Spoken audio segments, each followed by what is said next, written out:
with Bishop Dale C. Bronner.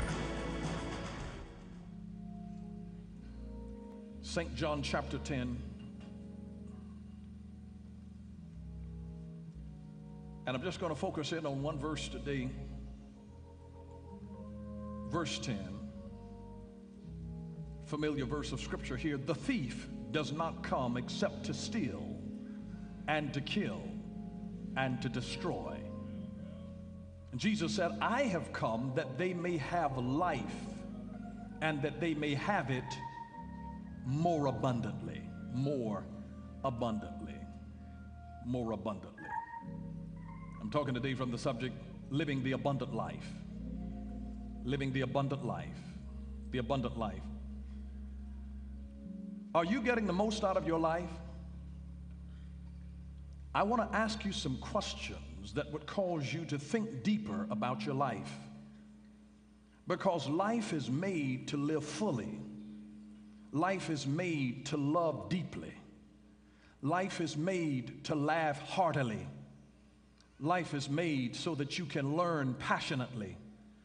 And life is made so that you can leave a legacy.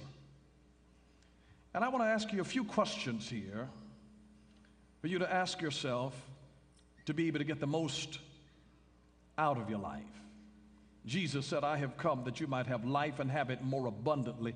I don't want to focus on what the devil has come to do. To rob, to kill, and to destroy. We see evidence of that.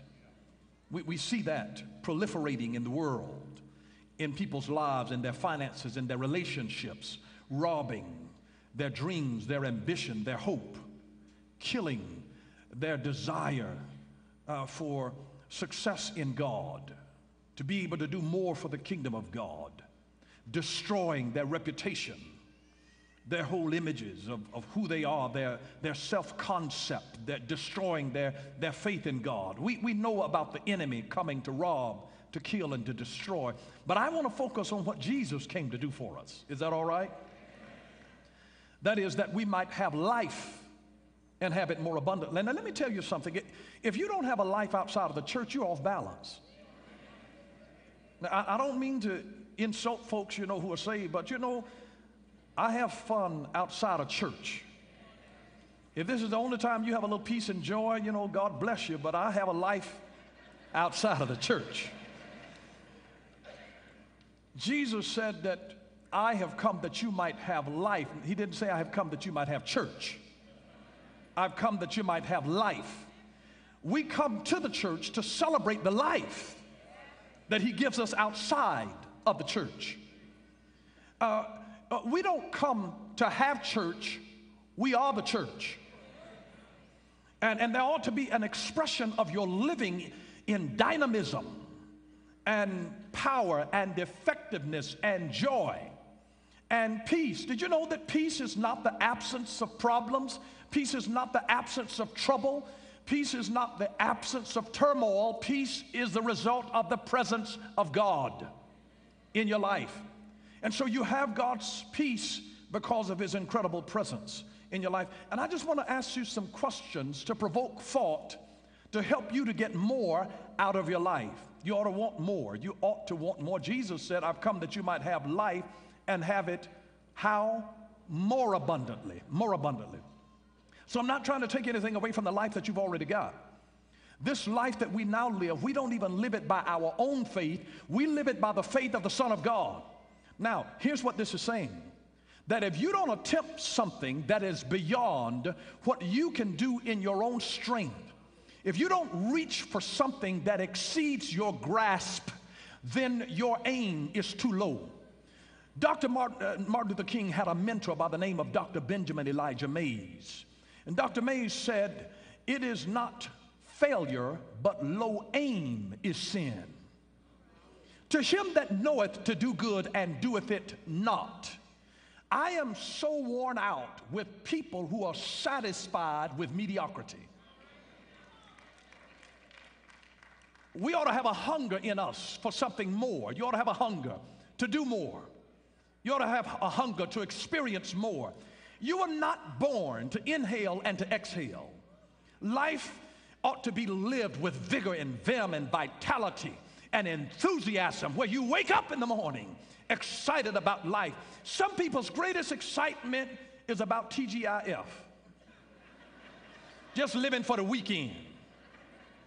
You're in the wrong profession if you dread going to work on Monday. And I understand that you sometimes got to do what you got to do until you can do what you want to do. But you ought to be working on something.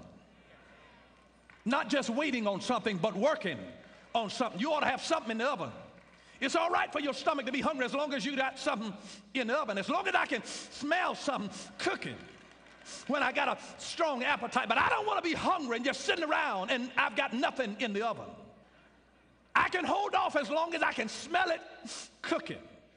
As long as I know that I'm not just waiting on something, but I'm waiting on something that I'm working on, because I got the oven already fired up.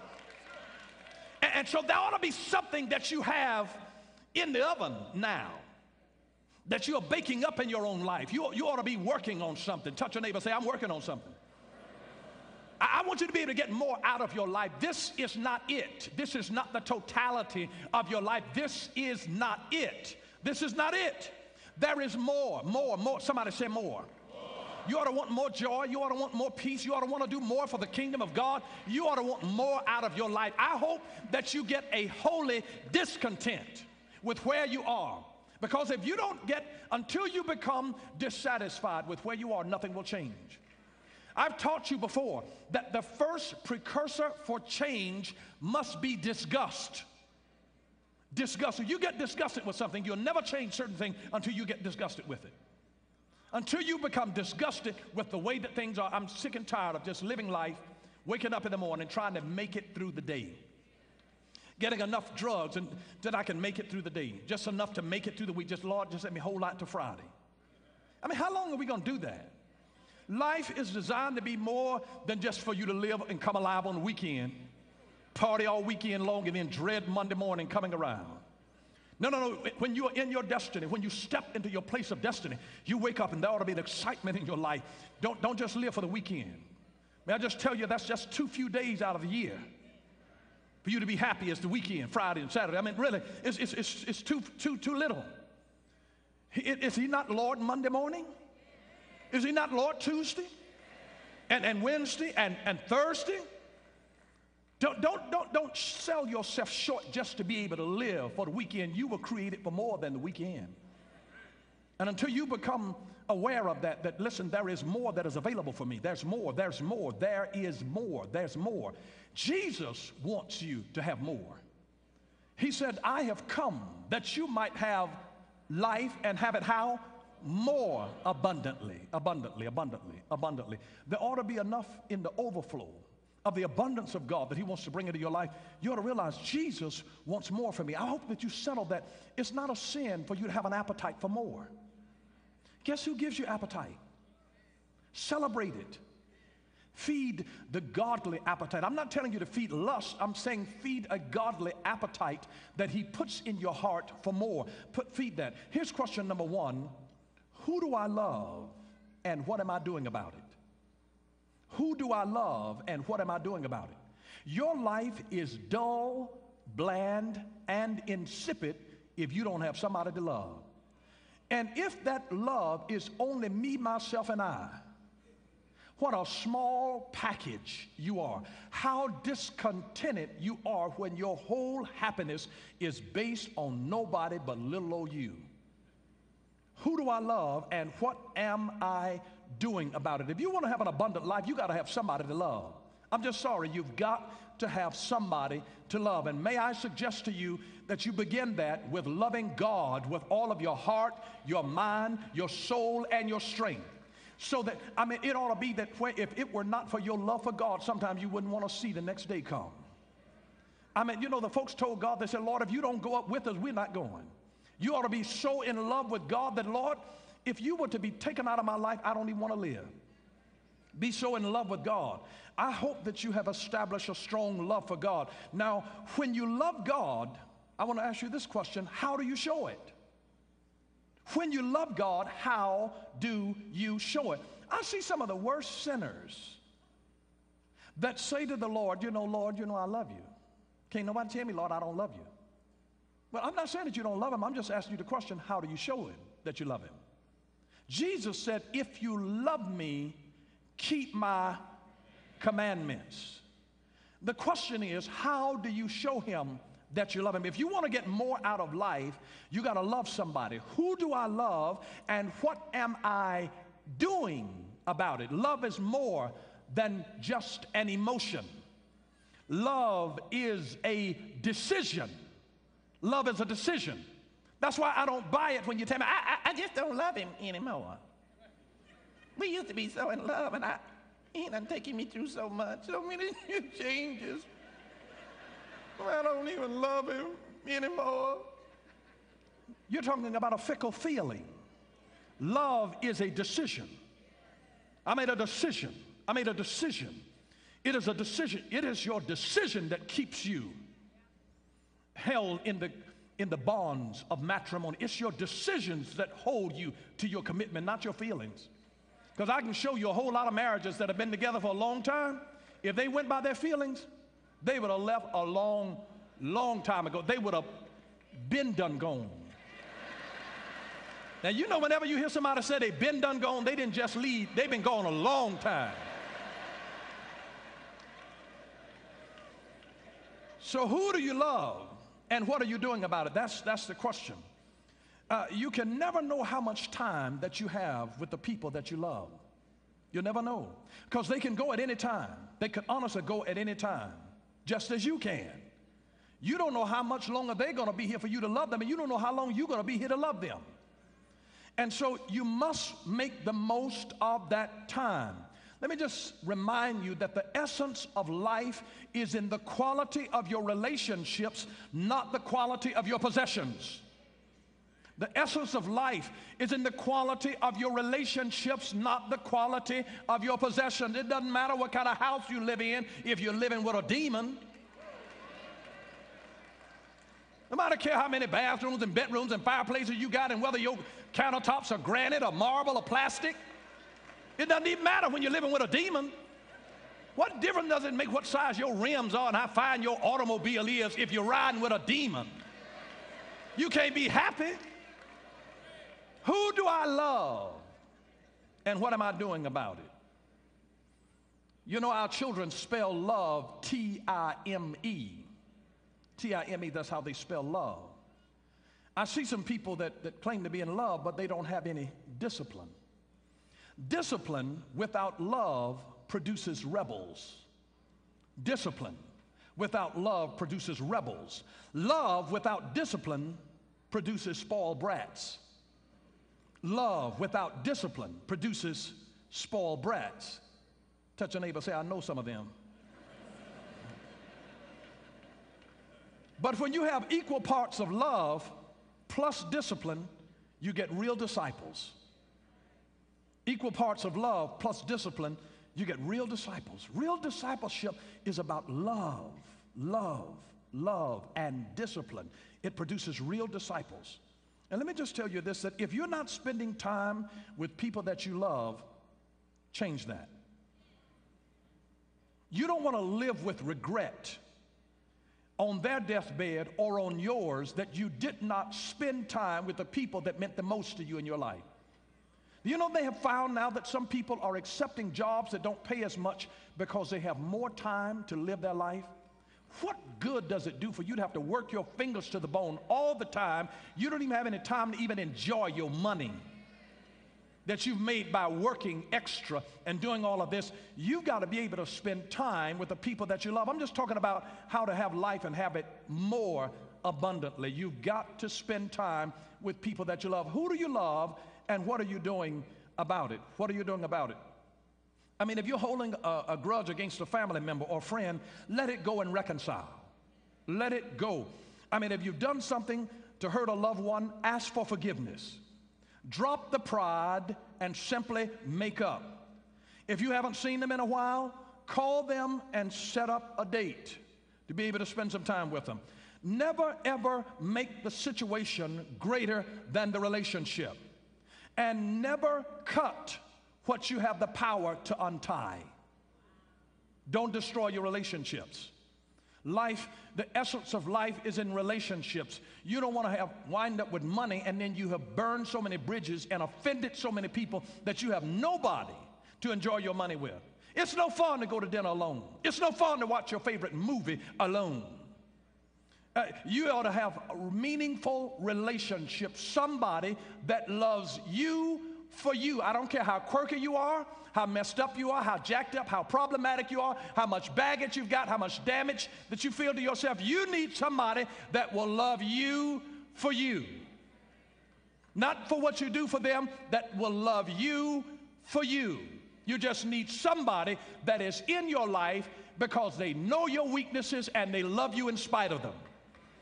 How liberating is that? They know your quirkiness, they know the dumb mistakes of things that you do, and they love you anyhow. I mean, when you do something stupid, they still look at you and say, that's my boo.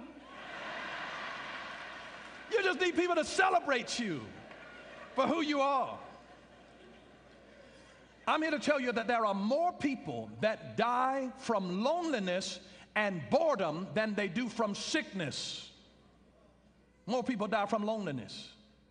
Why do you think it is that when you find a couple that's been married for a long time, a great number of years, and one of them dies, and then the other one is dead 6 months later?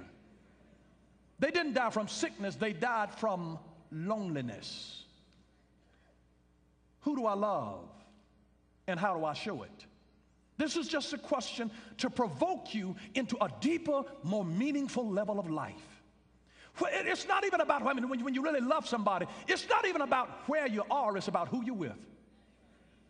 That you may not be able to afford to take them over and look at the Eiffel Tower, kiss under some romantic waterfall. You got to make your waterfall standing in the doorway when it's raining up on a bridge.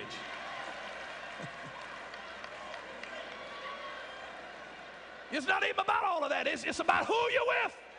You got to have, who do I love and what am I doing about it? You got to know how to have fun in this life and enjoy it. I'm tired of sour-puss Christians who don't even know how to live life and enjoy it. Got to try to act all sanctimonious. Jesus said, I've come that you might have life, having more abundantly. And he wasn't talking about in the sweet by and by. I'd rather have my pie on my way to the sky. Instead of getting there and then having the whole pie, just live a little bit, laugh a little bit, love a little bit, learn a little bit, and leave a legacy. Show them how to do it. This thing is about the simplicity of being able to have Jesus to come into your life, who is joy, who is peace, and let him live through you and have a blessed, blessed time. If the only time that you can get your groove on and celebrate is when you're in church, you're off balance. He wants to meet you Monday morning. Why not turn Monday night into Friday night? I mean, what's stopping you? What's stopping you? It's only a decision away. More people die from loneliness than they do from sickness. And to have all of this stuff and then to lose yourself in the loneliness of it is a very unfortunate situation. Who do I love and what am I doing about it? Don't let your life pass you by chasing something that does not have relationship at its core. Christianity is about a relationship. You would so miss God trying to chase the blessings of God and never seeking God's face and his heart. When you waste your time seeking his hand instead of seeking his face, if my people who are called by my name would humble themselves and pray and seek my face. He wants you to know him intimately, have relationships, seek my face. He's saying, I want you to know me, not know what I can do for you. I want you to know me. I want you to know me, not merely what I can do for you. Stop looking at what the man is driving and see what drives the man. Fall in love with what drives the man. Because when you don't realize that, then you'll get fascinated over what the man drives and don't realize he's driving in debt. Who do I love and what am I doing about it? Who do I love and what do I do about it? What am I doing about it? Who do I love and what am I doing about it? When you answer that question, it will bring you into an abundant living. That's the first step. Who do I love and what am I doing about it? Who do I love, and what am I doing about it? If you need new friends, be a friend. Let him who wants friends show himself friendly. Just launch out. You'll be surprised when you open your life up. It can bless you in an incredible way. Here's the second question I want you to ask. Am I pursuing my dream, or is fear stopping me? Am I pursuing my dream, or is fear stopping me? I've come that you might have life and have it more abundantly. Am I pursuing my dream, or is fear stopping me? Now, what have you always wanted to do? What is it that you've always wanted to do? Maybe it's something that you dreamed of as a child, but you have given up as unrealistic. Maybe it's something that you still want to do, but you're afraid of failing. What is that thing? What fears are stopping you? I mean, what would be worse that could happen if you overcame? What would be the worst thing that could happen if you overcame those fears and then pursued your dream? I love something that Robert Kennedy said. He said, only those who dare to fail greatly can ever achieve greatly. Only those who dare to fail greatly can ever achieve greatly. And if you're already pursuing your dream, pat yourself on the back, because you're doing awesome. Are you engaging your potential? May I just remind you that the proof of desire is in pursuit. The proof of desire is in pursuit. Now, ladies, if a man tells you that he really wants you and he never pursues you, if a man won't fight to get to you, he won't fight for you. You have to look at, it's not the size of the dog in the fight, it's the size of the fight in the dog. If he won't fight to you, he won't fight for you. Just a little something to think about. But the proof of desire is in pursuit. The proof of desire is in pursuit. If I'm really hungry, even if I don't catch anything, I'm going hunting. I'm not going to sit at home and starve to death. I'm going hunting. I'm going to shoot at something. I'm going to shoot at something. The proof of desire is in pursuit. Don't just sit there, do something. Go after your dream. Listen, this is the year of action. This is the year of action. This is the year of action. Do something. Pursue your dream. You got to have love. Have love in your heart. Pursue it. Pursue it. It's perhaps the most important. Fall in love if you're not in love already. Find somebody to love. Whenever you love, you risk being hurt. You cannot separate that risk. It goes along with the territory. But you need to be in a situation. Love will change your whole outlook on life. If you've never been in that place of love where you've just been on the phone, it's not even about the conversation you have. You're just hanging on the phone. Late at night, 2 and 3 o'clock in the morning. You first meet people, you're in that honeymoon phase. First few weeks that you're with them, just, hey. What you thinking? What you thinking? Now you hang up. No, you hang up first. Just in love. It's hard to be in love and feel old, because love makes your heart flutter. It helps your circulation. It gives you something for which to live. I feel so sorry for people who don't know how to live abundantly because they don't love lavishly. May I just suggest to you, Jesus said, I've come that you might have life and have it more abundantly. Go outside every now and then. Just get out. Don't be shut in by the indoors. Jesus said, I've come that you might have life and have it more abundantly. Learn to savor your food. Don't just rush and gobble it down. Savor it. Oh, I can't tell you, when I'm eating something good, I just like to take my time. They know when I feel like it's good, I make sounds. Savor your food. Don't just rush through a meal. Savor your food. That's one thing that I like about Europe. You go there and they never rush you in the restaurants. They will never bring you your check unless you ask for it. You can sit there for hours. It's about the fellowship. It's about the engagement. Thank you for watching Power for Living with Bishop Dale C. Bronner. Until next time, God bless you.